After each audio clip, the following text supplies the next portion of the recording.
சிதம்பரத்தில் தந்தை பெரியார் அவர்களை ஊர்வலமாக அழைத்து வருகிறார். அப்படி ஊர்வலமாக அழைத்து வரும் பொழுது ஒரு பொதுக்கூட்டம் ஊர்வலமாக அழைச்சிட்டு வர்றாங்க. புரட்சி கவிஞர் பாரதிதாசன் அதில் நிகழ்வில் கலந்து கொள்கிறார். அந்த நிகழ்ச்சியில் கலந்து கொண்டு விட்டு அவருடைய மனதில் கவிஞர் இல்லையா கற்பனை உதிக்கிறது.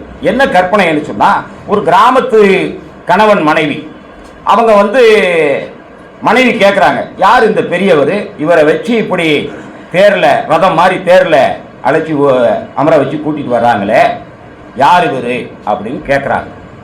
அதற்கு கணவர் பதில் சொல்வதை போல அந்த பாடல் அமைந்தது. பார் அவர்தாம் பெரியார், அப்படி ஆரம்பிக்கிறார். பார் அவர்தாம் பெரியார்,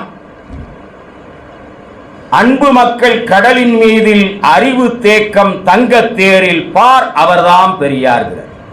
அப்படியே மக்கள் கடல் மாறி அன்பு மக்கள் கடலின் மீதில் அறிவு தேக்கம் தங்க தேரில். இந்த தேக்கம் என்கிற வார்த்தை பொதுவாக தேங்கி கிடப்பது, தேங்கினா தானே அது தேக்கம். ஆனா இந்த இடத்துல பாரதிதாசன் அறிவு தேக்கம்னு போட்டார. இப்ப பெரியாரோட அறிவு தேங்கி போச்சா அப்படின்னா, அதற்கு பாரதிதாசனிடத்திலே பாராட்டு பெற்ற பேராசிரியர் பெரும்புலவர் ஐயா ராமநாதன் அவர்கள் பதில் சொன்னார். தேக்கம்னா என்னன்னா, அந்த வார்த்தை பாரதிதாசன் சும்மா போடல. நீர்த்தேக்கம், எப்படி நீரை தேக்கி வைத்து மக்களுக்கு எப்பொழுதெல்லாம், ஏன்னா அதிகமா வெள்ளம் வந்துடக்கூடாது இல்ல, அப்ப ஏற்கனவே அணை கட்டுறாங்க. அந்த நீர்த்தேக்கம் எப்படி மக்களுக்கு தேவைப்படும் பொழுது நீரை பயன்பாட்டுக்கு அனுப்புகிறதோ, அப்படி தன்னுடைய அறிவை தேக்கி வைத்து இந்த மக்களுக்கு எப்பொழுதெல்லாம் தேவைப்படுகிறதோ அப்பொழுது பயன்படுத்தக்கூடியவர் பெரியார். எனவேதான் அன்பு மக்கள் கடலின் மீது அறிவு தேக்கம் தங்க தேரில், பார் அவர்தாம் பெரியார் என்று பாரதிதாசன் எழுதினார். அதனுடைய அடுத்த அடிகள் தான் மக்கள் நெஞ்சில் மலிவு பதிப்பு, வஞ்சகருக்கோ கொடிய நெருப்பு, சுரண்டுகின்ற வடவருக்கு, சூழருக்கும் பணங்கருக்கு, மருண்டு வாழும் தமிழருக்கு, வாழ வைக்கும் அருட்பருக்கு, இப்படி அடுத்து ஒவ்வொரு அடியிலையும் பார் அவர்தாம் பெரியார், பார் அவர்தாம் பெரியார் என்று 4 அடிக்கு ஒரு வரி அழுத்தமா கொடுத்துக்கிட்டே வருவார். எனவே இந்த தலைப்பு பெரியாரை தவிர வேறு யாருக்கும் பொருந்தாது, அதனாலே வைத்தோம். அதை போலவே இன்றைக்கு நிறைய பேர் பெரியாரை எதிர்ப்பதற்கு, அவர் வாழ்ந்த காலத்திலேயே நிறைய எதிர்த்தார்கள். எல்லாவற்றுக்கும் பெரியார் பதில் சொன்னார், பெரியார் தொண்டர்கள் பதில் சொன்னார். எங்களுக்கு பெரிய வேலையே என்னன்னா பதில் சொல்லிக்கிட்டே இருக்கிறது தான். எங்க வேலையை பார்க்கறத விட எதிராளிக்கு பதில் சொல்றது, ஏன்னா எங்க வேலையை பார்க்க விடக்கூடாதுன்னு தான் அவன் இதை போல நிகழ்வுகளை, இல்லைன்னா இந்த தலைப்பை நாங்க போட்டுட்டு ஏன் இதை பத்தி பேசிட்டு போறோம், வேற தலைப்பை போடுவோம். இன்னைக்கு சமுதாயத்தில் இருக்கக்கூடிய பிரச்சனைகளை பத்தி பேசுவோம், எஸ்ஐஆரை பத்தி பேசுவோம். யோசிச்சு பாருங்க. அப்போ அவங்க வேற பக்கம் போகக்கூடாது, நான் ஒரு கேள்வி கேட்குறேன் அதுக்கு பதில் சொல்லு அப்படின்னு இப்படியே பதில் சொல்லக்கூடிய வகையில் அப்படி சீமான் என்கிற ஒரு மனிதன் இங்கே திருச்சியில் தொடர்ச்சியாக பேசிட்டு இருக்கிறார். திருச்சியில் பார்த்தீங்கன்னா முதல்ல அவங்க என்ன போட்டாங்கன்னா, சமத்துவ பாட்டன் பாரதியும் ஜாதி வெறி ஐயா ஈவேராவும். ஜாதி வெறின்னு சொல்லிட்டு அப்புறம் என்னடா ஐயான்னு ஒய்யா, ஜாதி வெறி ஐயா ஈவேராவுன்னு போட்டாங்க. அப்போ அவங்களுக்குள்ளேயே ஒரு குழப்பம் வந்துடுச்சு. அவரை அந்த மனசுங்கிற உறுத்தல் இருக்குல்ல, உறுத்த ஆரம்பிச்சிச்சு. பெரியாரை பார்த்து ஜாதி வெறி ஈவேரான்னு போட்டா அது ஏதாவது நமக்கே சங்கடமா இருக்க அப்படின்னாங்க. சந்தர்ப்பவாதி ஈவேராவை எதை வேணாலும் வச்சுக்க. ஏன்னா இன்னைக்கு உன்னுடைய நிலைமை எப்படி இருக்குன்னா, ஒரு படத்தில் வடிவேலு ஒரு பணத்தை பஸ்ஸில் ஏற்றிட்டு போவான் பாருங்க. அப்போ பக்கத்தில் தாடி பாலாஜி கில்லின நீ நாலு டக்குன்னு முடிவு எடுத்து சொல்லிட்டா பஸ்ஸில் ஏற்றிட்டிய அப்படிங்கிற மாதிரி, வாண்டடா வண்டியில் ஏறிட்டிய அப்படிங்கிறான் பாருங்க. அந்த மாதிரி இன்னைக்கு என்ன ஆச்சுன்னா, விஜய் வந்ததுக்கு பிறகு சீமான சீந்திரத்துக்கு ஆள் இல்லாமல் போயிடுச்சு. அது ஒரு பக்கம். இன்னைக்கு நமக்கு எப்படி எதிரிகள் அமைஞ்சிருக்கிறாங்கன்னா, ஐயா சொன்னார் பாருங்க, உலக்கைய கோமணமாக கட்டிக்கிறவன் ஒருத்தர் மாப்பிள்ளை பார்க்க போனார். பொண்ணை பெற்றவர் மாப்பிள்ளை பார்க்க போனார். மாப்பிள்ளை பார்க்க போகும் பொழுது உரிய வீட்டுக்கு போய் அந்த எல்லாரும் சொன்னான், அங்கே 2 பசங்க இருக்கான், அருமையான ஆட்கள், ரொம்ப புத்திசாலி, அவனை போய் பாருங்கள், உங்கள் பொண்ணுக்கு முடிச்சு விடலாம் 2 பொண்ணுகளுக்கும் அப்படின்னு. அங்கே போய் உள்ளே போனார், கதவை தட்டினார். உள்ளே வந்து வாங்க உட்காருங்க, என்ன மாப்பிள்ளை பார்த்தோம்னா, நம்ம பசங்களை பற்றி வெளியே விசாரிச்சிங்களா? விசாரிச்சேன். புத்திசாலியான பசங்க, இருங்க கூப்பிட்றேன் அப்படின்னு. சின்னவனே அப்படின்னார். அவன் உடனே குளிச்சுக்கிட்டு இருக்கேன் அப்படின்னா. சரி சீக்கிரம் வான்னார். விருந்தாளி வந்திருக்கிறாங்க, மாப்பிள்ளை விட்டு பார்க்க வந்து, சீக்கிரம் வா, இரு உலக்கை எடுத்து கோமணமாக கட்டிட்டு வர்றேன், அது வரைக்கும் அவரை வெயிட் பண்ண சொல்லு அப்படின்னு. இவருக்கு கொஞ்சம் பொண்ணோட அப்பாவுக்கு என்னடா இது, உலக்கையை கோமணமாக கட்டிட்டு வர்றேங்கன்னா அவனை புத்திசாலிங்கிறான் இந்த ஆள், இது என்ன சிக்கலாக இருக்கும் அப்படின்னு. சரி இவனை வேண்டாம், பெரியவனை பார்க்க. இந்த பெரிய பையன் இருக்காருன்னு சொன்னீங்கல்ல, அவர் எப்படி அப்படின்னா இதை விட சூப்பர். எங்க இருக்காரு அண்ணாந்து பாருங்க அப்படின்னா. மேல பார்த்தாரு, பாத்தீங்களா கூரை ஏறி கொல்லி வச்சுட்டு இருக்கான் பாருங்க, அவன் தான் பெரிய ஆள். நம்ம இப்போ உட்காந்துருக்கோம்ல, மேல கூரையில ஏறி கொல்லி வைக்கிறான்ல, அவன் தான் பெரிய ஆளுன்னார். உளுந்தடிச்சு ஓடனான். அந்த மாதிரி உலக்கைய கோமணமாக கட்டிக்கிறவனும் கூரை ஏறி கொல்லி வைக்கிறவனும் தான் இன்னைக்கு தமிழ்நாட்டில் தலைவர்கள். இவர்களுக்கு தான் எதிர்த்து நாம் அரசியல் பண்ண வேண்டிய சூழல்ல இருக்கிறோம். அப்படிப்பட்ட நிலையில இப்போ விஜய் வந்ததற்கு பிறகு இவருக்கு கொஞ்சம் விளம்பர வெளிச்சமும் குறைஞ்சு போச்சு, வருவாயும் குறைஞ்சு போச்சு. அப்போ இதை மாற்றணும், வேற என்ன செய்யறது அப்படின்னா, வழக்கம் போல வேற யார் இருக்கா, தாத்தா இருக்காரு, தாடியை பிடிச்சி தொங்க வேண்டியதுதான் அப்படின்னு முடிவெடுத்து என்ன பண்ணிட்டான், திருப்பி வழக்கம் போல முன்னாடி எல்லாம் விமர்சனம் பண்ணதெல்லாம் தாண்டி இப்போ திருப்பி பெரியார்கிட்ட வந்து சேர்ந்தாச்சு. ஏன்னா தேர் ஊரை சுத்தினாலும் நிலைக்கு வந்து தானே தீரணும். ஒரு ரவுண்ட் அடிச்சு திருப்பி பெரியார்கிட்டே வந்தாச்சு. இப்போ என்ன சொல்றாங்க, வேற ஆர்எஸ்எஸ் அமைப்புலையே அந்த அமைப்பில் போய் பேசுகிற, யார் வேணாலும் எந்த அமைப்பில் வேணாலும் பேசலாம், அது ஒரு பெரிய விஷயம் இல்லை. போய் பேச ஆர்எஸ்எஸ் அமைப்பில் பேசலாம். இந்து முன்னணி பெரியார் வந்து பிராமணர் சங்கத்தினுடைய இளைஞர்கள் சங்கம் லட்சுமிபுரத்தில் யுவர் சங்கம்னு அங்கே போய் பேசியிருக்கிறார். அங்கே போய் பேசும்பொழுது கூட அவர் என்ன சொன்னார்னா, ஐயா நாம் இப்படியே ரொம்ப காலத்துக்கு சண்டை போட்டுக்கிட்டு இருக்கக்கூடாது, அடிச்சு பிடிச்சிக்கிட்டு இருக்கக்கூடாது, நமக்கு வரக்கூடிய பின்னாடி வரக்கூடிய சந்ததிகள் இப்படியே இருக்க மாட்டாங்க, அதனால நாம இப்போவே பேசி ஒரு முடிவுக்கு வந்துடணும் அப்படின்னு அவ்வளோ பண்பாக பேசினார்.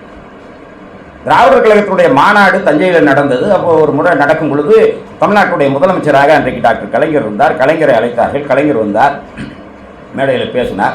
அதுக்கு அந்த மாலை முரசு பத்திரிகையில் ராமகோபாலன் ஒரு அறிக்கை விட்டிருந்தார். என்ன அறிக்கைன்னா, அது எப்படி தமிழ்நாட்டுடைய முதலமைச்சர் எல்லாருக்கும் பொதுவாக இருக்கக்கூடியவர், அவர் எப்படி போய் திராவிடர் கழக மேடையில் ஏறினா என்ன அர்த்தம், அவர் முதலமைச்சர்கள் பொதுவானவர் தானே, அப்போ நாளைக்கு நாங்கள் கூப்பிட்டா வருவாரா, இந்து முன்னணி மேடைக்கு வருவாரா, அதே போலவே பிராமணர் சங்கம் சார்பாக கூப்பிட்டா வருவாரா அப்படின்னு மாலை முரசில் செய்தி. கலைஞர் எப்போவுமே பேப்பரை படிச்சு தானே மேடைக்கு வருவார். பார்த்தாரு, மேடை ஏறி பேசினார். பேசும்போது சொன்னார், போல ஒரு அறிக்கை ஒன்று பார்த்தேன், இப்படிலாம் வந்திருக்குது, நான் கண்டிப்பாக வருவேன், ஏன்னா முதலமைச்சர் பொதுவானவர், என்னை அழைச்சா நான் வருவேன், அங்கே வந்தாலும் இந்த கருத்தை தான் பேசுவேன், உனக்கு ஏற்புடையதா இருந்தா கூப்பிடு, வர்றேன், கேட்க நீ தயாரு, மேடை போட்டு கொடுக்குறேன்னா நான் வர்றதுக்கு பேசுறதுக்கு எனக்கு என்ன தயக்கம் அப்படின்னு. அதனால யார் வேண்டுமானாலும் எந்த மேடையில் வேண்டுமானாலும் பேசலாம், ஆனால் கொண்ட கொள்கையில உறுதி இருக்கணும், நெஞ்சில நேர்மை இருக்கணும், அந்த கொள்கையை வலியுறுத்தி பேசக்கூடிய அந்த தெம்பும் திராணியும் இருக்கணும்.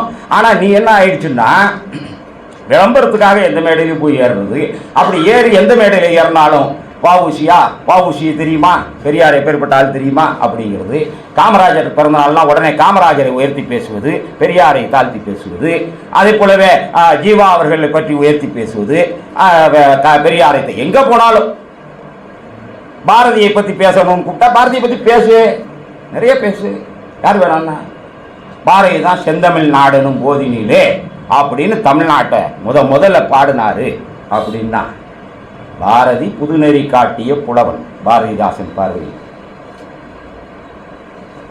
பார்ப்பன பாரதிக்கு தாசனாக இருந்த பாரதிதாசன், பார்ப்பன பாரதிக்கு தாசனே ஆனாலும் ஆத்திடும் ஆரியம் தூர்த்திடும் வேங்கை, அவர்தான் பாடினார் புதுநெறி காட்டிய புலவன். ஏன்னா அன்றைக்கு கவிதை நடையே வேறு நடையில இருந்தது, அதையெல்லாம் மாற்றி மக்களுக்கு புரியக்கூடிய வகையில் எளிமையான வகையிலே பாடியவர் பாரதி. அதே போலவே இங்கே தோழர் கோவன் அவர்கள் சொன்னதை போல அவர் ஒரு கதம்பம்.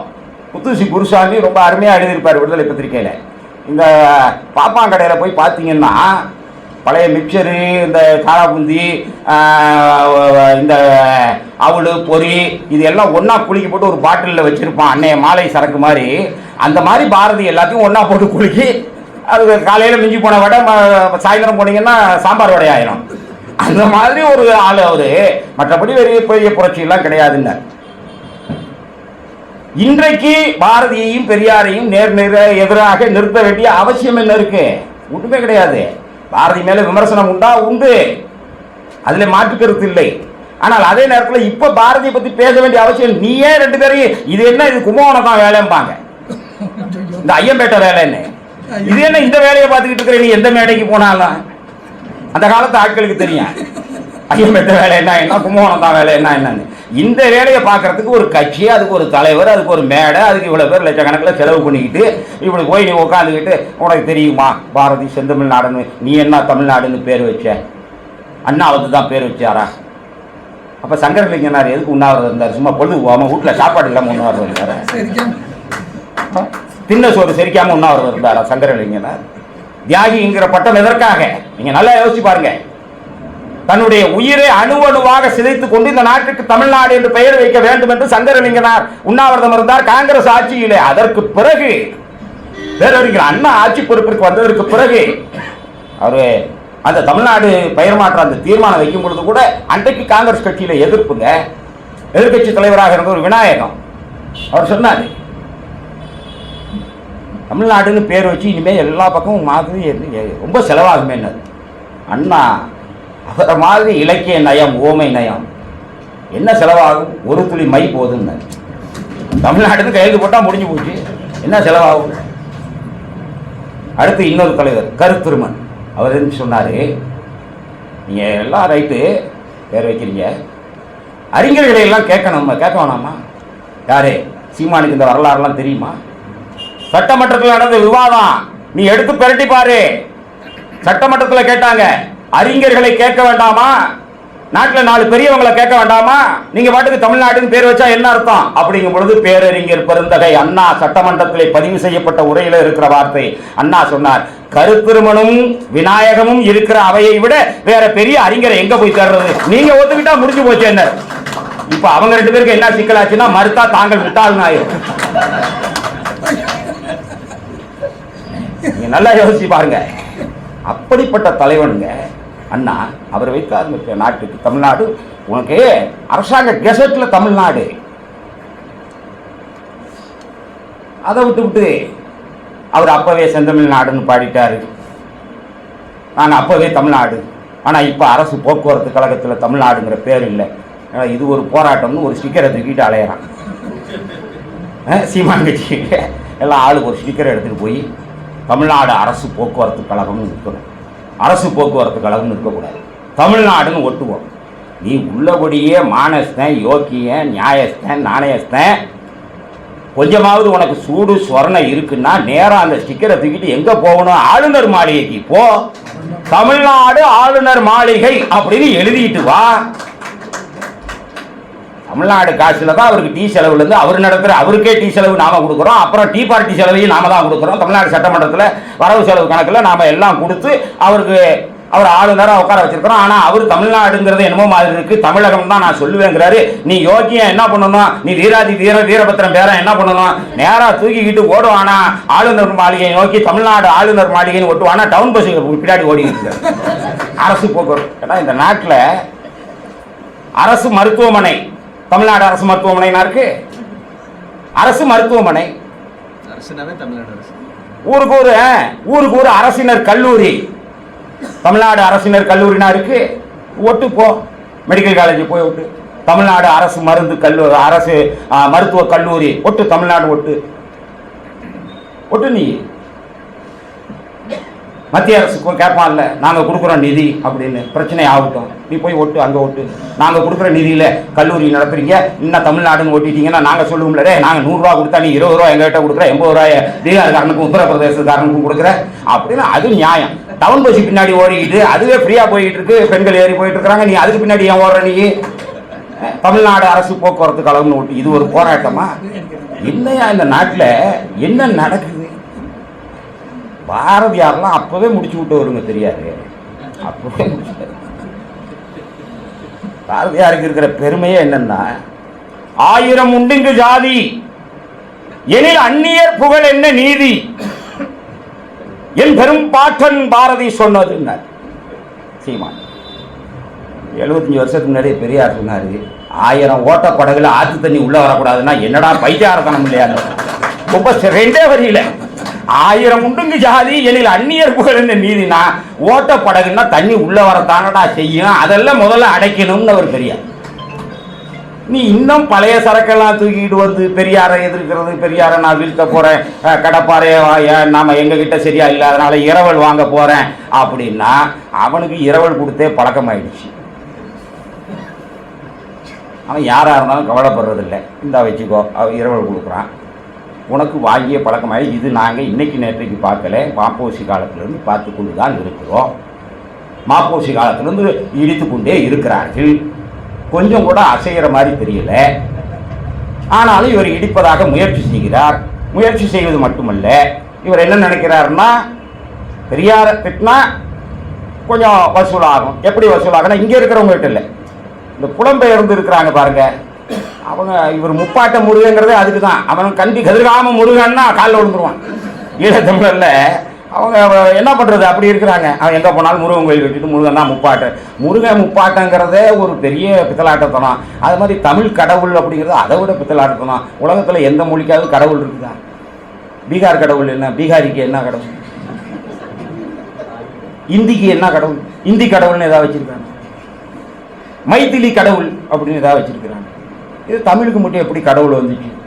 சும்மா இந்த உரையாசிரியர்கள் பிற்காலத்தில் எழுதும்போது நச்சினார்க்கனியர், இளம்பூரனார், சேனாவரையர், இவங்க இந்த மாதிரி ஆட்கள் கண்ணுதர் கடவுளோடு கழகமோடு அமர்ந்து பசுந்தமிழ் அப்படி இப்படின்னு பெருமைப்படுத்தினாங்க, தமிழை அப்போ பெருமைப்படுத்தினாங்க. நீ அதை தூக்கி வச்சுக்கிட்டு தமிழ் கடவுள் அது இதுன்னு முப்பாட்டன் முருகன், நான் வந்து முப்பாட்டனை விட மாட்டேன், காவடி தூக்குவேன், வேலை எடுப்பேன் அப்படிங்கிறதும் இதெல்லாம் எதற்காகனா வெளிநாட்டு புலம்பெயர்ந்த தமிழர்களுக்கு பெரியார்னா என்ன, பெரியார் கொள்கை என்ன.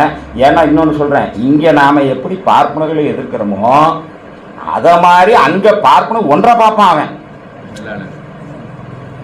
இங்கே பார்ப்பான், ஒரு பார்ப்பான்னா அவன் ஒன்றை பார்ப்பான், அந்த சாதிய கட்டுமானத்தில் இருக்கிறவன். இதெல்லாம் தாண்டி தான் அவங்க வந்து புலிகள் அமைப்பில் ஒரு சாதியற்ற சமுதாயத்தை படைக்கணும்னு நிறைய போராடினாங்க, முயற்சி பண்ணாங்க, அது வேற சங்கதி. ஆனால் அவர்களுக்கு என்னன்னா பெரியாரை எதிர்த்தா ரைட்டு. அதே மாதிரி இவர் வந்து எப்படின்னா பயிற்சி, அது வென்றால் பயிற்சியா, முயற்சி, தோற்றால் பயிற்சி வென்றால் முயற்சி, நிதி அனுப்பு உடன்பிறப்ப ஈழத்தமிழர்களே அப்படின்னா உடனே அதுக்கு மட்டும் பார்த்தீங்கன்னா கையெல்லாம் ரொம்ப பவ்யமாக கட்டிக்கிட்டு திரள் நிதி கேட்கும். மற்ற நேரம்லாம் இப்படி கை, நிதி கேட்கும்போது இப்படி கையை வச்சுட்டு அனுப்புங்க அப்படின்னா அவங்க வந்து அனுப்புகிறான். பெரியாரை பேசுகிறேன், திராவிட இயக்கம் எங்களை எதுக்குது, இந்த திராவிட கட்சிகளை நாங்கள் ஒழிச்சிட்டு இந்த தமிழ்நாட்டில் ஆட்சியை பிடிச்சி தமிழ் தேசியம் படைக்க போகிறோம், அதனால் நிதி அனுப்புங்க அப்படின்னா அங்கேருந்து அவன் ஏதோ 1-2 அனுப்புகிறான்னா அதுக்காக பார்த்தீங்கன்னா ஏகப்பட்ட வேஷம் போட்டுக்கிட்டு நான் வந்து பயிற்சி எடுக்கிறேன், முயற்சி எடுக்கிறேன். என்ன பயிற்சி எடுக்கிறேன்? எத்தனை வருஷமாக பயிற்சி எடுக்கிறது, எத்தனை வருஷமாக முயற்சி பண்ணுறது? நாங்கள் 8% வாங்கிட்டோம். 8% இல்லை, உனக்கு ரொம்ப கம்மி, முதல்ல நல்லா தெரிஞ்சுக்க. 8% ஓட்டு வாங்கிட்டோம்னு ரொம்ப பெருமை அடையலாம். இந்த நாட்டில் திராவிட கட்சிகளுக்கு எதிரான ஒரு அலைவரிசை இருந்துக்கிட்டே இருக்கும்.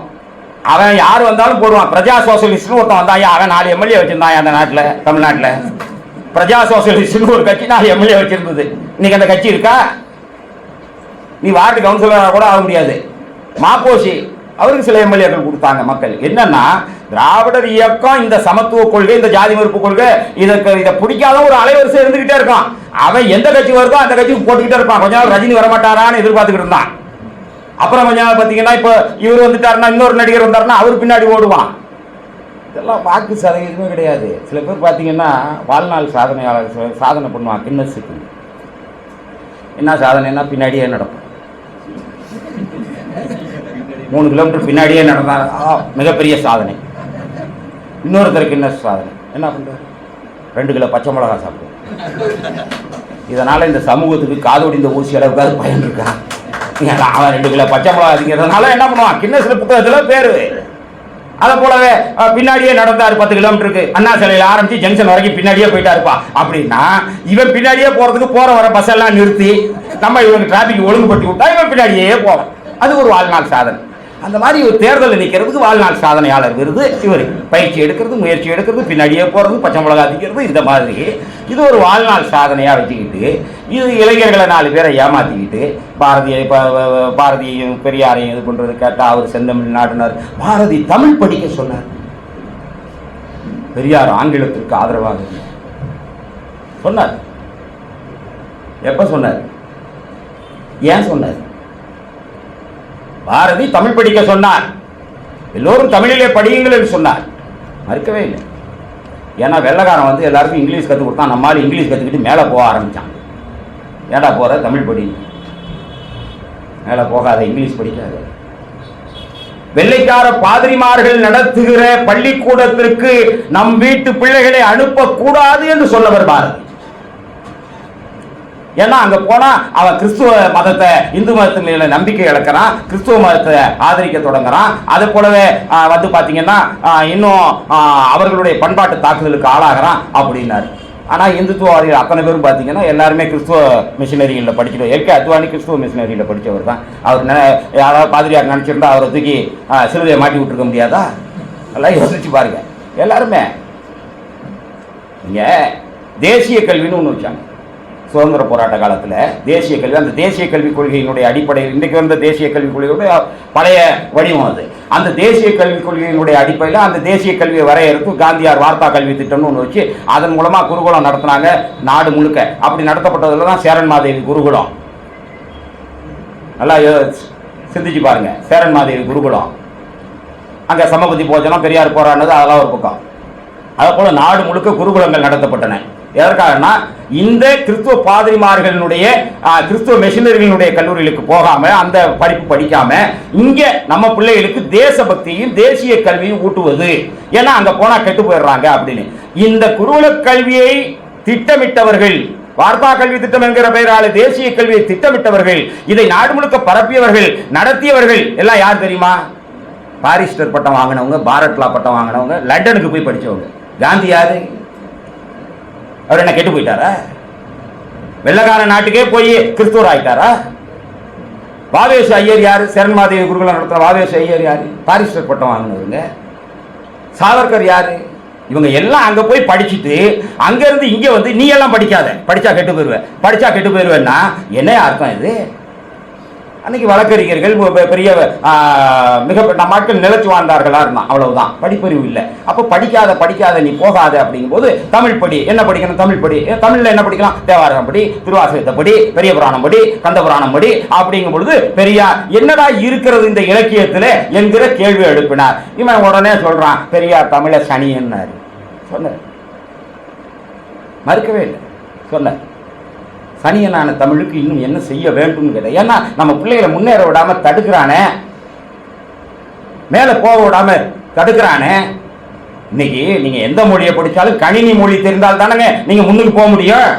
நம்ம எந்த மொழி மேல வேணாலும் பட்டு வைக்கலாம். கணினி அறிவு, கோடிங், அது தெரியணுமே. நீங்க எல்லாம் சிந்திச்சு பாருங்க. இப்ப பெரியார் தொண்டர்களோ, பெரியாரியர்களோ, பெரியார் சிந்தனையாளர்களோ, திராவிட இயக்கத்துக்காரர்களோ இந்த நாட்டில் மற்ற எந்த இயக்கத்துக்காரர்களுக்கு தமிழ் பற்றிலே குறைந்தவர்கள். சங்ககால பெயர்களை மீட்டு எடுத்தவர்கள் திராவிட இயக்கத்துக்காரர்கள். நீ என்ன பெயர் வச்சிருந்த? மறைமலை அடிகளார தன்னுடைய பெயரை மாத்திக்கிட்டார. ஆனா திராவிட இயக்கம் வந்ததுக்கு பிறகு என்ன பெயர் வச்சாங்க? அதியமான், நெடுஞ்செழியன், பெருநர் கிள்ளி. இந்த பெயரெல்லாம் சங்க காலத்து பேருங்க. எப்ப மீட்டெடுக்கப்பட்டது? திராவிட இயக்கம் மீட்டெடுக்குது. இல்லைன்னு சொல்லுங்க யாரையாவது. அதுக்கு முன்னாடி இடைப்பட்ட காலத்தில் இந்த பெயர்கள் எல்லாம் ஏதாவது ஒரு அரசியல் தளத்திலோ சமூக தளத்திலோ புழக்கத்தில் இருந்தது. அன்பழகன், ஏதாவது ஒரு பெயர் சொல்லுங்க. மதியழகன், ஆசை தம்பி. 1925க்கு முன்னாடி இந்த சமூகத்தில் ஆசை தம்பி, அன்பழகன், மதியழகன், நெடுஞ்செழியன், பெருநர் கிள்ளி,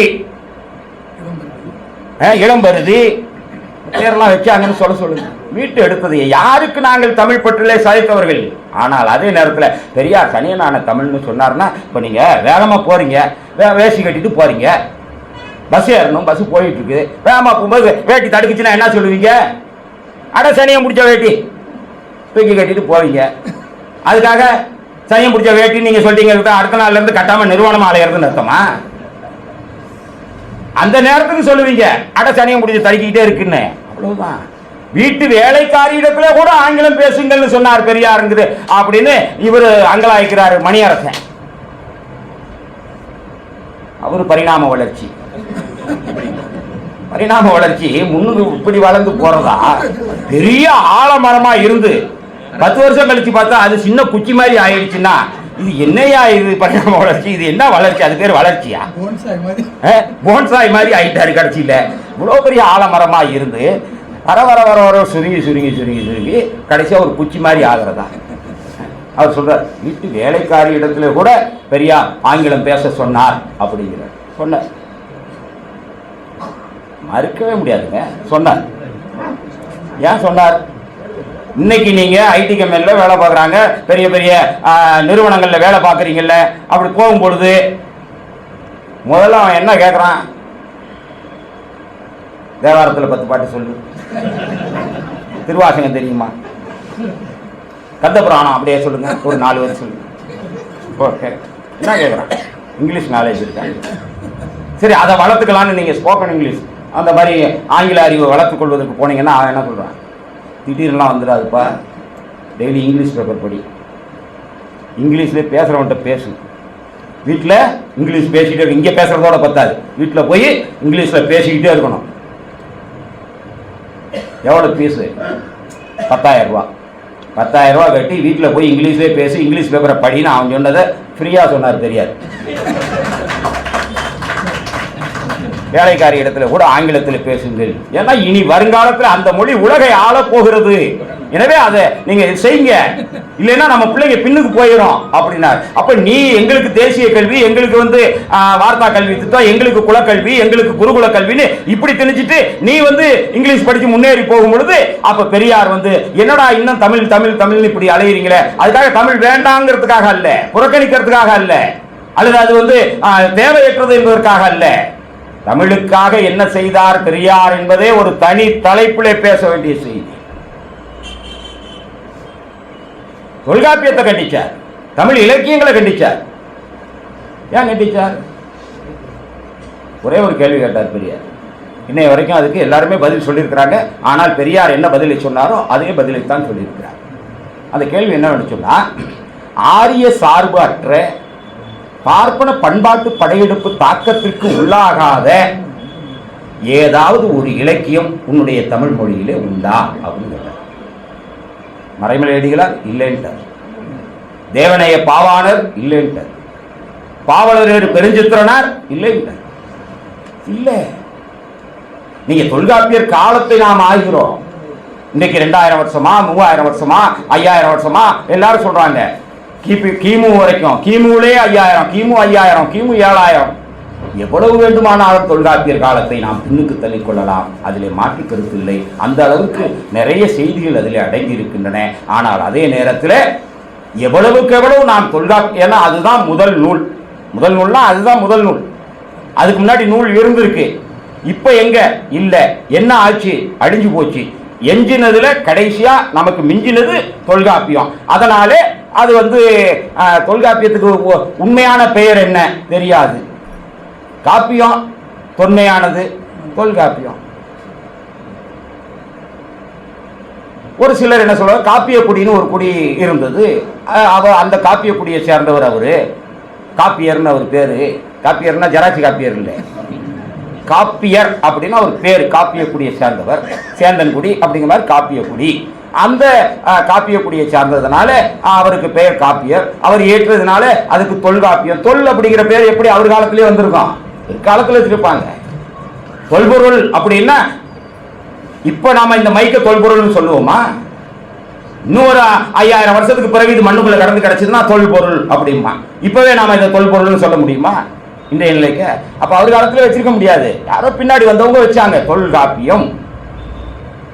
அந்த தொல்காப்பியத்தில் இருக்கிற செய்தி தான் நமக்கு மூல நூல். சரி, அந்த தொல்காப்பியம் எவ்வளவு வேண்டுமானாலும் நீங்க காலத்தை பின்னுக்கு தள்ளிக்கொள்ளலாம். அதே நேரத்தில் அந்த தொல்காப்பியம் பார்ப்பன பண்பாட்டு படையெடுப்பு தாக்கத்திற்கு உள்ளாக்கப்பட்டது. எனவே தொல்காப்பியர் காலத்தை எவ்வளவுக்கு எவ்வளவு நாம் பின்னுக்கு தள்ளுகிறோமோ அவ்வளவுக்கு அவ்வளவு இங்கே ஆரியம் பார்ப்பனியும் உறுதி செய்யப்பட்டது, ஊடுருவியது என்பதை நாம் ஒப்புக்கொண்டாக வேண்டும். வெட்கத்தோடாவது ஒப்புக்கொண்டாங்க, எல்லாருமே ஒத்துக்கிட்டாங்க, மறுக்க முடியல. ஒரே ஒரு செய்தி சொல்றேன், தொல்காப்பியம் உயர்ந்த நூல்.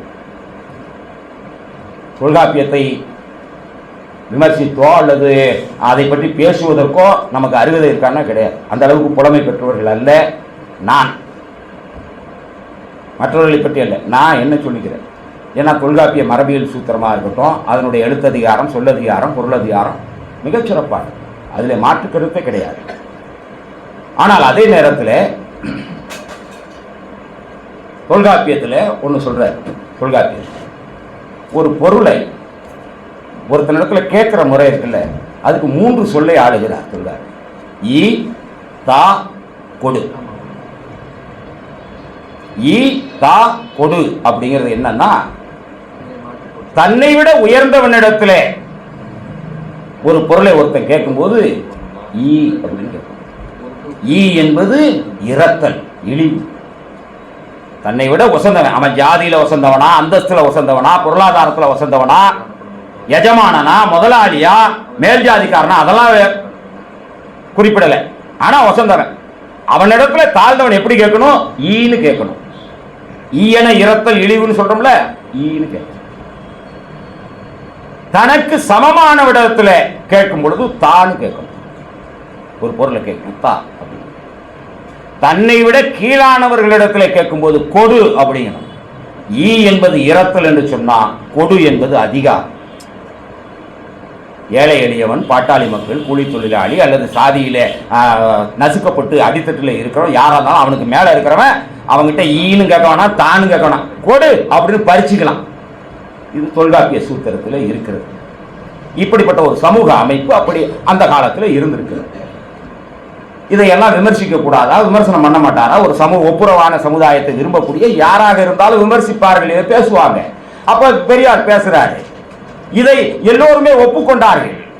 ஆனால் அதே நேரத்தில் தொல்காப்பியத்தையும் மற்ற சிலப்பதிகாரத்தை மிக கடுமையாக கண்டிச்சிருக்கிறார் பெரியார்.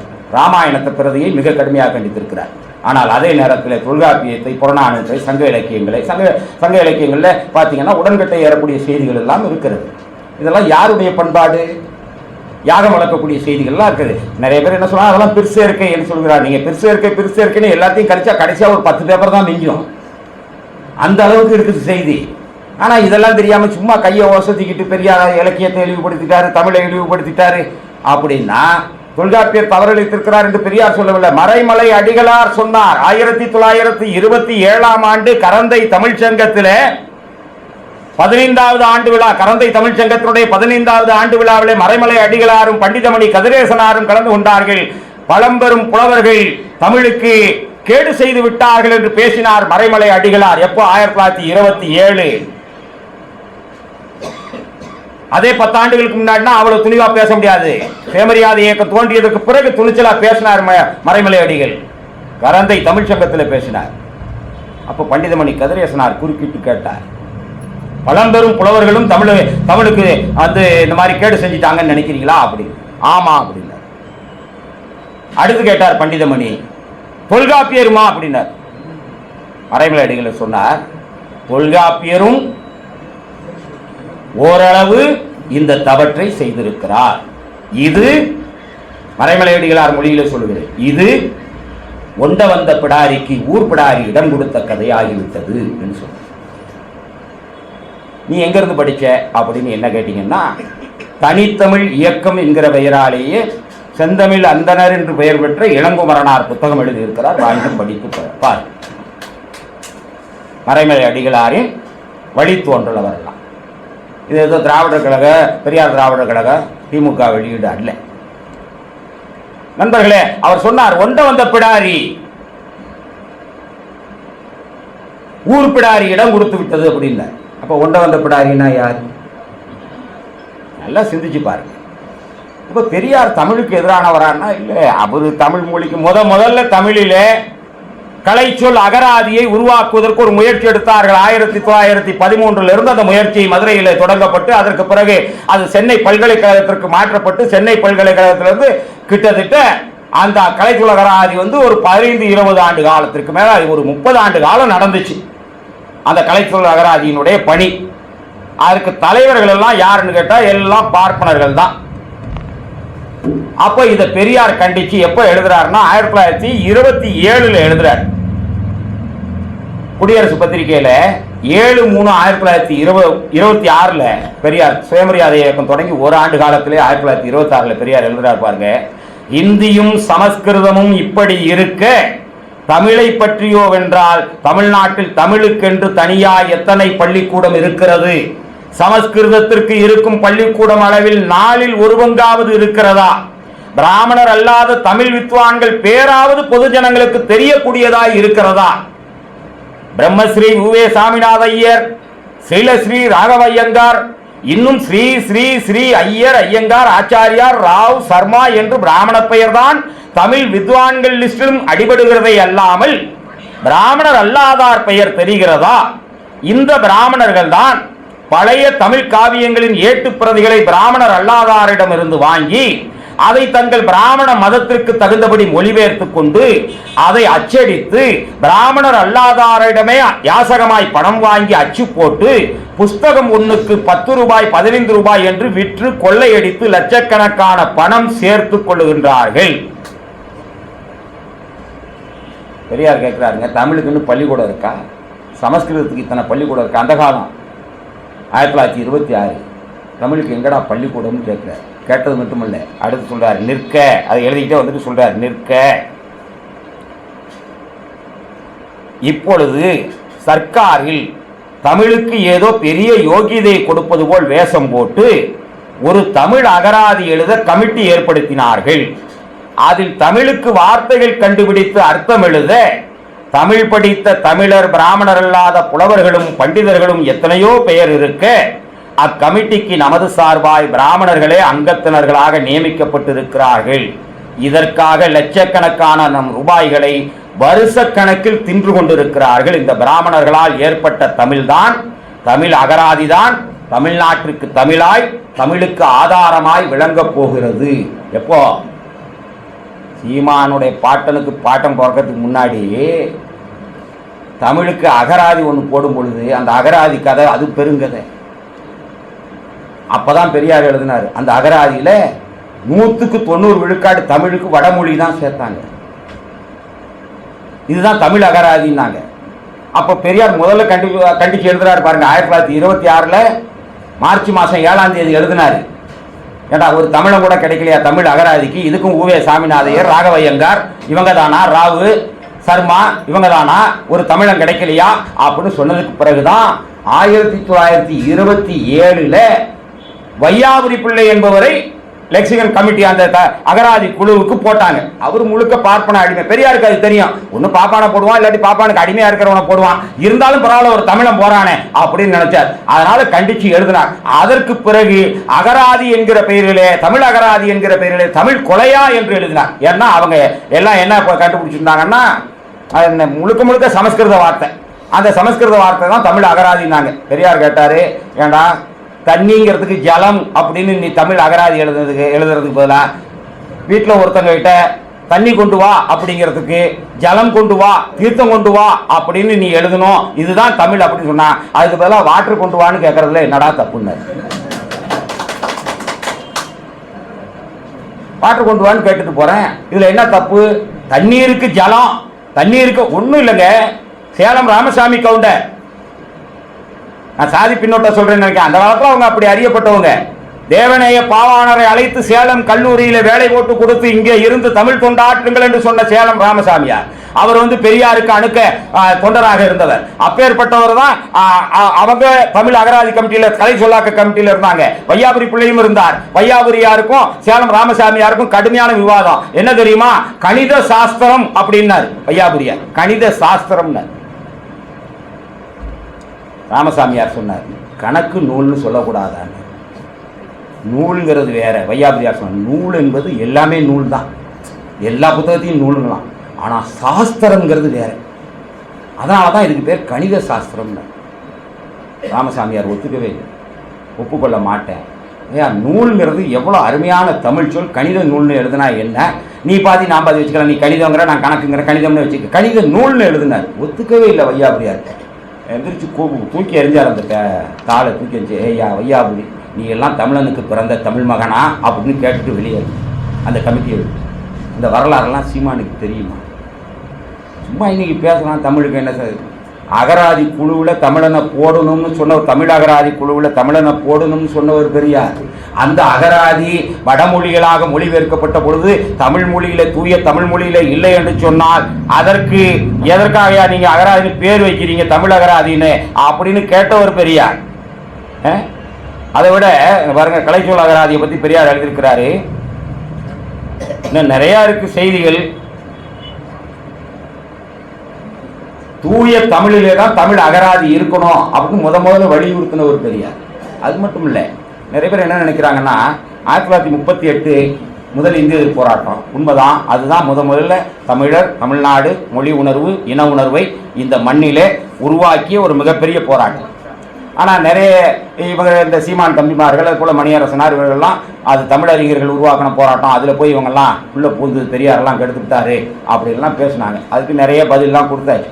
ஆனால் அந்த 38 ராஜாஜி இந்திய திணிச்ச உடனே அடுத்த நாளே போராட்டம் வெடிச்சு கிளம்பிடுச்சான்னா இல்லவே இல்லை. பெரியார் தார் குச்சி வச்சு குத்துற மாதிரி குத்திக்கிட்டே இருந்தார்.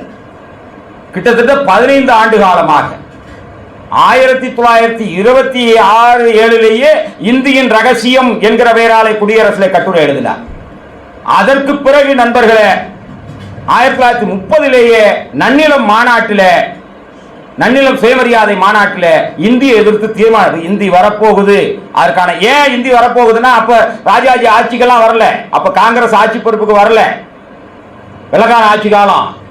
1935 இந்திய அரசமைப்பு சட்டப்படிதான் ராஜாஜி ஆட்சிக்கு வர்றாரு பிறகு. ஆனா அப்பவே பெரியார் என்ன பண்ணாருன்னா, நீங்க குடியரசு, நாங்க தந்தை பெரியார் திராவிட கழகம் முழு தொகுப்பு வெளியிடுறோம்.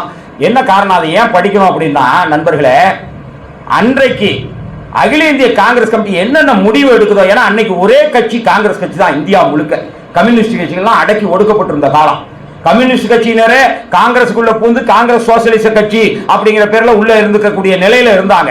அப்படிப்பட்ட நிலையில ஒரே கட்சியா இருந்த காங்கிரஸ் கட்சி என்ன முடிவு எடுக்குதோ அது இந்தியா முழுக்க பாதிச்சது. அப்போ ஒவ்வொரு அகில இந்திய காங்கிரஸ் கமிட்டிலையும் என்ன முடிவு எடுத்தாங்கிறத நீங்க காங்கிரஸ் பத்திரிகையில கூட பார்க்க முடியாது, குடியரசுல பார்க்கலாம்.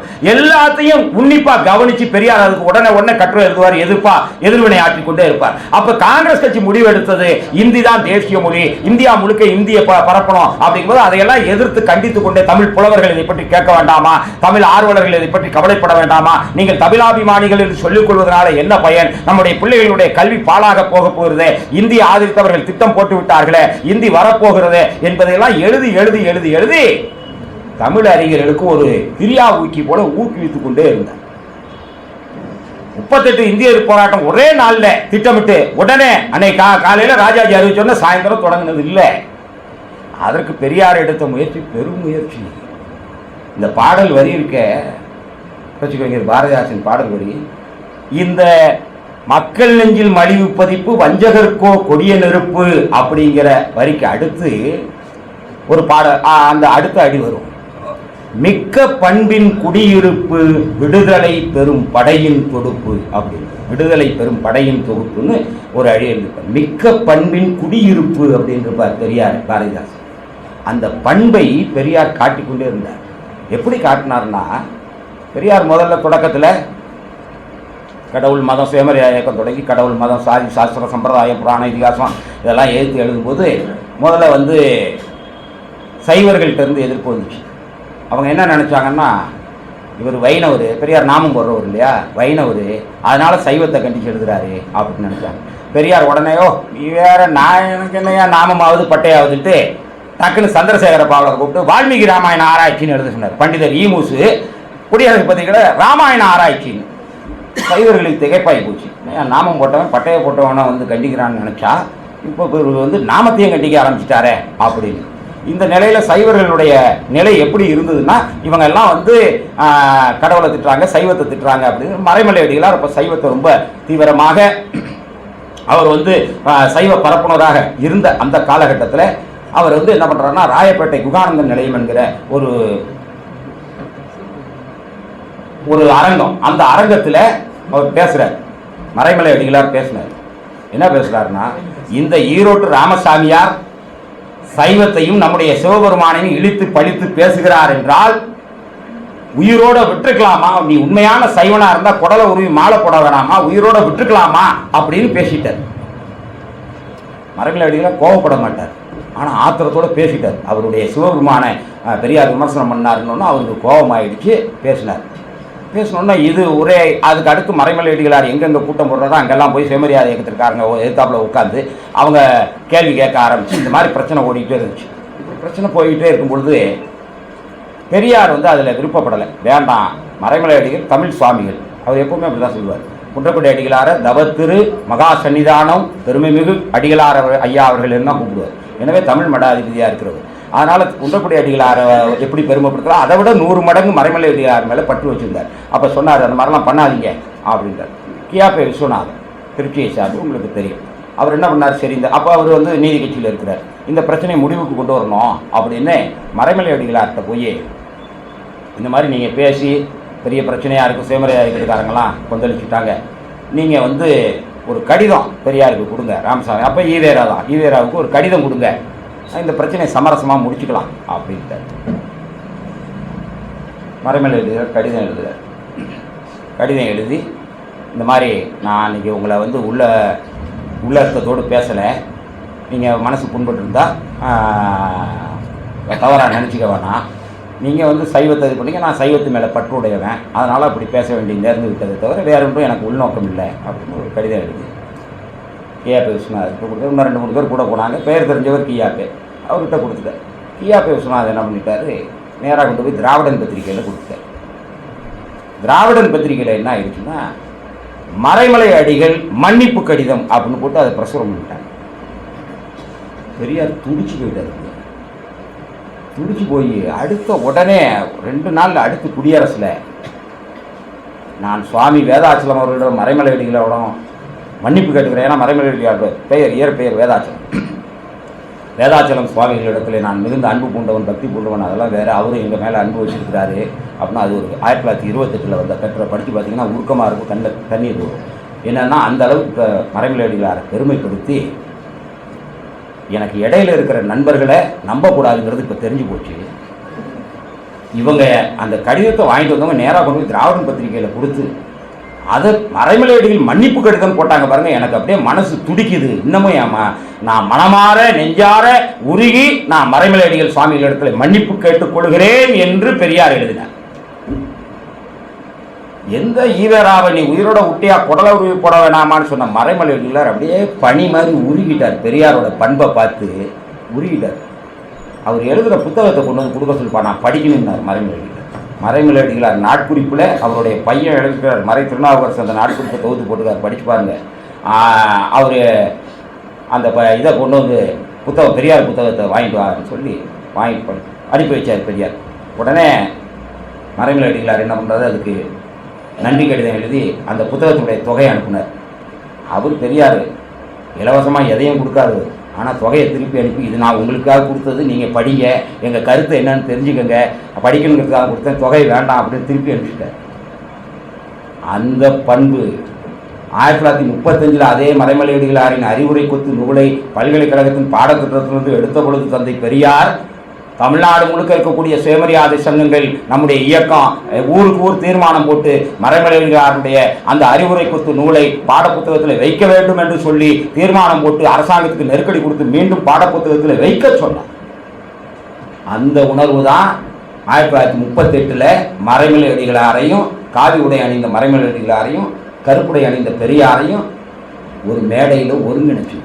இது சும்மா ஒரு நாளில் வந்துருந்தது. நாவலர் சோமசுந்தர பாரதியார் இந்திய எதிர்ப்பு போராட்டத்தில் முன்வரிசையில் நின்றாருன்னு சொன்னால் இந்திய எதிர்ப்பு போராட்டத்தினுடைய அந்த இன்னொன்று சொல்லட்டுமா, இந்திய எதிர்ப்பு போராட்டத்தில் நாவலர் சோமசுந்தர பாரதியார் முன்வரிசையில் நிற்கும் பொழுது கூட அவர் இந்தி வாரியத்தில் ஆயுட்கால உறுப்பினர். அதை ஒரு மேடையிலே சொல்லி பேசுகிறார். நான் இன்னைய வரைக்கும் காங்கிரஸ்காரன், இந்தி பரப்பும் கமிட்டியினுடைய ஆயுட்கால உறுப்பினர் அப்படின்னு பேசுறார். அப்படிப்பட்டவர் இந்திய எதிர்ப்பு போராட்டத்துக்கு எப்படி வந்தாரு?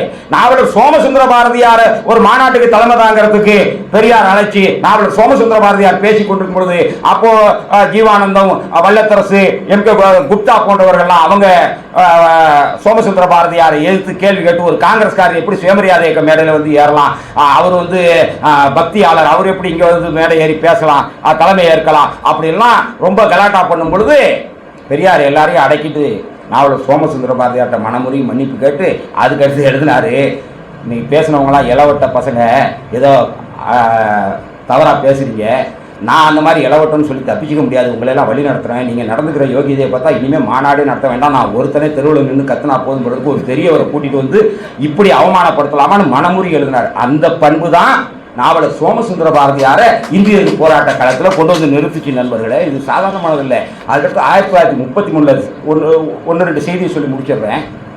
1933 தமிழன்பர் மாநாடுன்னு ஒரு மாநாடு கூட்டினாங்க. தமிழ் அன்பர்கள் மாநாடு சென்னையில். 4 கட்டுரைகளை குடியரசு பத்திரிகைகளை தொடர்ச்சியாக அதை எதிர்த்து எழுதினார். ஏன் இந்த தமிழன்பர்கள் மாநாட்டை எதிர்த்து எழுதினார்கள்னா, அது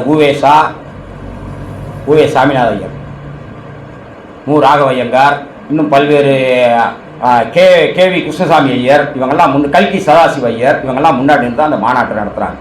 எதற்காக அந்த மாநாடுன்னா, அரசாங்கம் இப்போ பாடத்திட்டம் தமிழுக்குன்னு பாடத்திட்டத்தை உருவாக்குறதுக்கு ஏற்பாடு பண்ணுறாங்க. அப்போ பாடத்திட்டத்தை உருவாக்க ஏற்பாடு பண்ணும்போது புத்தக பிரசுராலய குழு, இப்போ பதிப்பகம்னு சொல்கிறோம்ல, அப்போ புத்தக பிரசுராலய குழு, அந்த குழுவினர் யாருன்னா முழுக்க முழுக்க அப்போ புத்தகம் வெளியிட்டு இருந்தவங்க பார்ப்பனர்கள். அவங்க என்ன சொன்னாங்க, பாடத்திட்டத்தை வெளியிட பிள்ளைகளுக்கு பாடத்திட்டத்தை ஏற்பாடு பண்ணுற முடிவை நாங்கள் எடுத்துக்கிறோம், எங்ககிட்ட கொடுத்துருங்க, நாங்கள் பொறுப்படுத்த அதை செஞ்சு தர்றோம் அப்படிங்கிற அளவில் அந்த மாநாட்டை கூட்டி அரசு அதிகாரிகள்லாம் கூட்டி ஒரு முயற்சி எடுக்கும் பொழுது பெரியார் அதை கண்டித்து, சாத்தன்குளம் ராகம் அதை கண்டித்து 3 கட்டுரை எழுதினார். பெரியார் அதுக்கு பிறகு 2 கட்டுரை எழுதினார். கிட்டத்தட்ட 4-5 கட்டுரைகள் தொடர்ச்சியாக. எதற்காக? நம்முடைய பள்ளி பிள்ளைகளின் பாடத்திட்டத்திலே பார்ப்பனியம் நுழைய பார்க்கிறது என்பதை கண்டித்து தொடர்ச்சியாக இருந்தாங்க. அந்த மாநாட்டுக்கே குத்தூசி குருசாமி தலைமையில் தோழர்கள் போய் அந்த மாநாட்டில் போடப்பட்ட தீர்மானத்தை எதிர்த்து முறியடிச்சாங்க. ஏன்னு கேட்டீங்கன்னா, அந்த மாநாட்டுக்கு மறைமலை அடிகளாருக்கு அழைப்பு போச்சு. நல்லா தெரிஞ்சுங்க, மறைமலை அடிகளாருக்கு அழைப்பு போச்சு, நீங்கள் இந்த மாநாட்டில் கலந்துக்கணும். மறைமலை அடிகளார் மறுத்துட்டார்.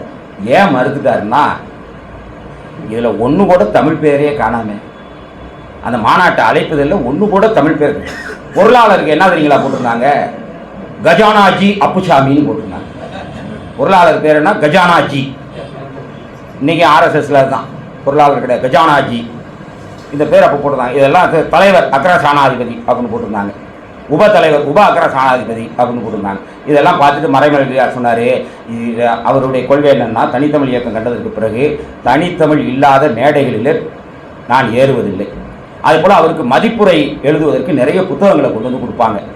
தனித்தமிழில் இல்லாத புத்தகங்களுக்கு நான் மதிப்புரை எழுதுவதில்லை. இது கடைசி வரைக்கும் அவர் கொள்கையாக கடைபிடித்தார். ஆனால் அப்படிப்பட்ட கொள்கையை கொண்ட மறைமலை அடிகளார் தனித்தமிழே இல்லாம தப்பும் தவறுமா பத்திரிகை நடத்தின குடியரசு பத்திரிகையை வாங்கி படித்தார். குடியரசு போட்ட மேடையில் ஏறி பேசினார்னா நீங்க யோசிச்சு பாருங்க, தனித்தமிழ் இல்லாத எந்த பத்திரிகை நான் படிக்க மாட்டேன், எந்த இதழுக்கும் மதிப்புரை எழுத மாட்டேன், தனித்தமிழ் இல்லாத மேடையில் ஏற மாட்டேன்னா பெரியார் தனித்தமிழ் பேசியவர் அல்ல. ஆனால் மறைமலை அடிகளார் நம்முடைய மேடையில் ஏறினார். இந்த பயலுக சில்றா பயலுக விளக்கமாத்துக்கு பட்டு கொஞ்சம் கட்டின மாதிரி இங்கே ஒரு 10 பேர் நின்றுக்கிட்டு, மறைமலை அடிகளாரை விட, நாவலர் சோமசுந்தர பாரதியாரை விட, இன்னும் பல்வேறு தமிழ் அறிஞர் பெருமக்கள் பண்டிதர் ஈமூசுவை விட நீங்கள் என்ன தமிழை பற்றி தெரிஞ்சுக்கிட்டீங்க, பெரியார் தமிழுக்கு என்ன செஞ்சாருன்னு நீங்கள் என்ன தெரிஞ்சுக்கிட்டீங்க? அதில் ஒரு அம்மா அவனுக்கு புதுசாக கிடைக்குது பாருங்க, புதிய பிசுறுகள். ஏற்கனவே ஒரு பிசுறு அது போயிடுச்சு, இப்போ புது பிசுறு ஒன்று அது சொல்லுது. சண்டே அப்சர்வர் பாலசுப்ரமணியம், அந்த சண்டே அப்சர்வர் பாலசுப்ரமணியம் திராவிட இயக்கத்துடைய மூத்த முன்னோடி. அந்த மூத்த முன்னோடி 1957 நாடாளுமன்ற தேர்தலில் நிற்கும் போது எதிர்த்து நின்ன பார்ப்பனர் டி கிருஷ்ணமாச்சாரிய பெரியார் ஆதரிச்சாரு, இந்த ஈவே ராமசாமி வெங்காயம் ஆதரிச்சது அப்படின்னு அந்த அம்மா பேசுறாங்க. உனக்கு என்ன வரலாற்று? 1957 நாடாளுமன்ற தேர்தலில் சண்டே அப்சர்வர் பாலசுப்ரமணியம் நாடாளுமன்ற தேர்தலில் சுயேட்சையாக போட்டியிட்டார். பெரியார் இடத்துல ஆதரவு கேட்டார். நான் ஆதரிக்க மாட்டேன், நான் காமராஜரை ஆதரிக்கிறேன், காமராஜர் ஆட்சி ஆதரித்து நிற்கிறேன். அந்த காமராஜர் ஆட்சி, அந்த காமராஜர் யாரை வேட்பாளராக நிறுத்துகிறாரோ அவரை ஆதரிப்பது என்று நாங்கள் முடிவு எடுத்து விட்டோம். எனவே தென்சென்னை தொகுதியில் டி கிருஷ்ணமாச்சாரியை ஆதரிக்கிறது முடிவு. இந்த ஸ்ரீரங்கத்தில் வாசுதேவன் ஐயங்கார் ஆதரித்து பேசியிருக்கிறார் பெரியார், ஸ்ரீரங்கம் சட்டமன்ற தொகுதியில். பார்ப்பனர்கள் போயிருக்காங்க இல்லை, அப்போ கேட்டப்ப என்ன சொன்னார், அந்த 4 பாப்பான் ஜெயிச்சா யாரு கை தூக்க போறான், காமராஜருக்கு தானே கை தூக்க போறான், தூக்கிட்டு போ. அந்த காமராஜர் வந்தா என்ன செய்ய போறாரு, பிள்ளைகளுக்கு பள்ளிக்கூடம் தானே திறக்க போறாரு, நம்ம பிள்ளைகளுக்கு படிக்க வைக்க தானே போறாரு, போ அப்படின்னு. அது காங்கிரஸ் முடிவியா, அதுல போய் நாம எப்படி தலையிட முடியும்? அவங்க எடுத்துட்டாங்க, நான் ஆதரிக்கிறேன் அப்படின்னாரு. அப்ப சண்டே அப்சர்வர் பாலசுப்ரமணியம் கேட்கும் பொழுதும் மறுத்தார். அதுக்காக பெரியார் மேல அவர் கோபம் கொள்ளலையே, பெரியார் மேல வருத்தப்படலையே.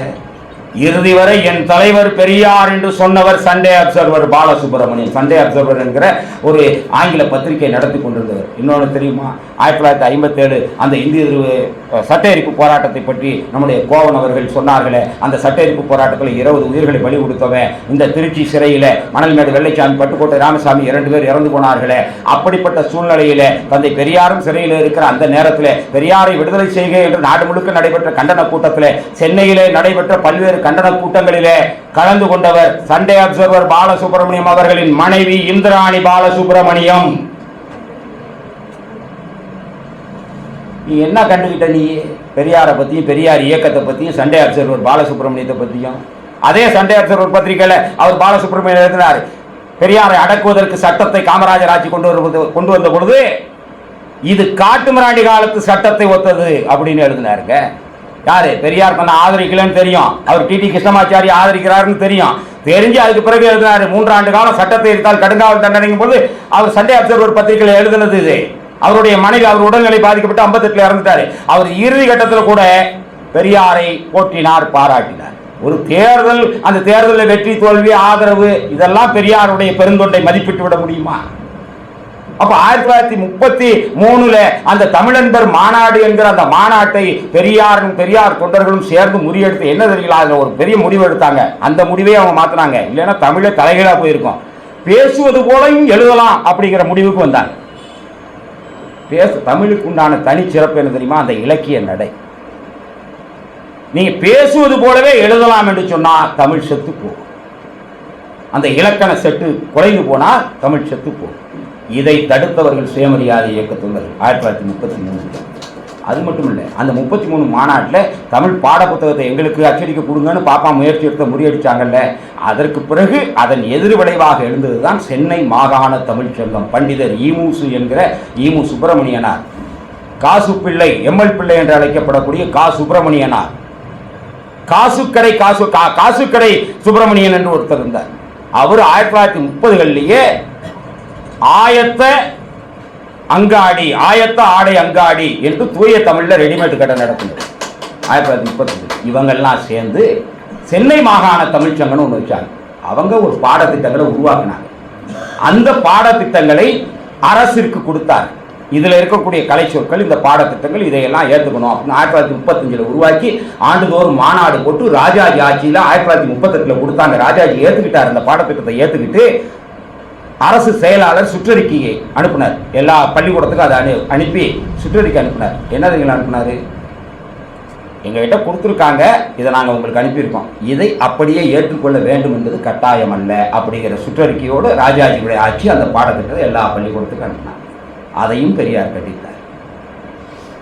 அதற்கு பிறகு நண்பர்களே மிகப்பெரிய முயற்சி எடுத்து 38க்கு பிறகு அதுக்கடுத்து ராஜாஜி பதவி விட்டு போயிட்டார். 40களில் அட்வைசர் ஆட்சி என்று சொல்லக்கூடிய அந்த ஆலோசகர்கள் ஆட்சி வந்துச்சு, வெள்ளக்கார ஆட்சியிலேயே கவர்னர் ஆட்சி மாதிரி.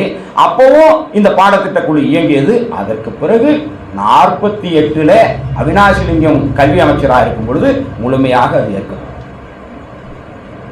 13 ஆண்டு காலம் இடையில இதை தூக்கி போட்டாங்க.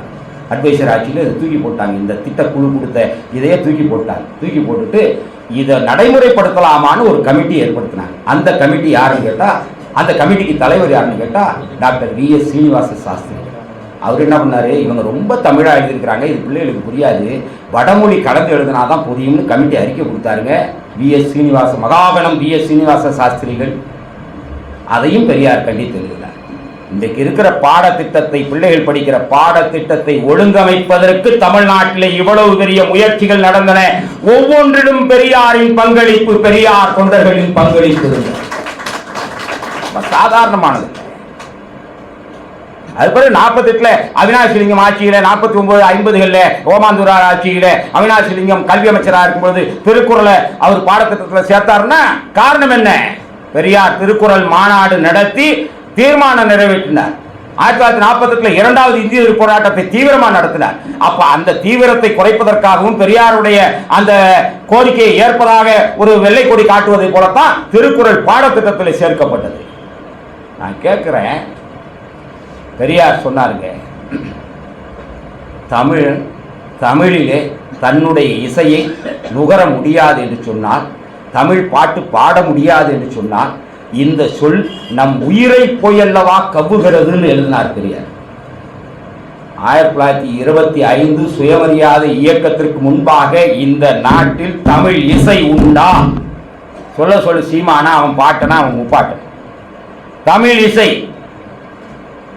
ஊருக்கு ஊர் சுயமரியாதை இயக்க தொண்டர்கள் கர்நாடக இசை சங்கீத கச்சேரிகளில் போய் கலாட்டா பண்ணி தமிழ்ல பாடுன்னு கூச்சலிட்டு தமிழிலே பாட வைத்தார்கள். தமிழ் இசை மேடையை அலங்கரித்தார். அதுக்கு பிறகு 40 தாங்க வள்ளல் அண்ணாமலை அரசரும் ஆர்.கே. சண்முகம் செட்டியார் போன்றவர்கள்லாம் தமிழிசை சங்கம் என்று ஆரம்பித்தாங்க. ஆனால் 1930களிலேயே தந்தை பெரியார் தமிழிசை மாநாடு, தமிழ் சங்கீத மாநாடு, சங்கீத இசைவாணர்கள் மாநாடு நடத்தி தமிழிசை பாடக்கூடிய இசைவாணர்கள் நம்ம சமுதாயத்தில் இவ்வளவு பேர் இருக்காங்க, இவங்களை பயன்படுத்திங்கன்னு குடியரசில் தொடர்ந்து வெளியிட்டு கொண்டே வந்தார். அது இசையாக இருக்கட்டும், கலையாக இருக்கட்டும். ஒரு குடியரசில் ஒரு கட்டுரை எழுதியிருக்கிறாரு. அந்த கட்டுரைக்கு தலைப்பு என்ன தெரியுங்களா? இன்னைக்கெல்லாம் அந்த மாதிரி தலைப்பு எவனாலையும் வைக்க முடியாது. கலை எனப்படுவது இனப்படுகொலை எனில் கலையை கொலை செய். கலை எனப்படுவது இனப்படுகொலை எனில் கலையை கொலை செய்யும் கட்டுரை தலைப்பு. ஏன்னா அன்றைக்கு கலை முழுக்க இந்த இனத்தை கேவலப்படுத்துவதாக இருந்தபொழுது இப்படிப்பட்ட தலைப்பு வைத்தார் பெரியார். இப்படி சொல்லிக்கொண்டே போகலாம் தோழர்களே. இந்த தமிழுக்கு, தமிழ் நாட்டிற்கு, தமிழ் மொழிக்கு, தமிழ் இனத்திற்கு, தமிழ் மண்ணிற்கு தான் சாகின்ற வரை தொண்டாட்டி சென்ற ஒரு கடனாட்டி இறந்து போன ஒரு பெருந்தலைவனை ஏதோ 2-3 சில்லறைகள் இழிவுபடுத்தி விடலாம் என்று சொன்னால் அது ஒருபோதும் நடக்காது. இமயமலையை இரவல் கடப்பாறை அசைக்காது. நன்றி, அன்பு, வணக்கம்.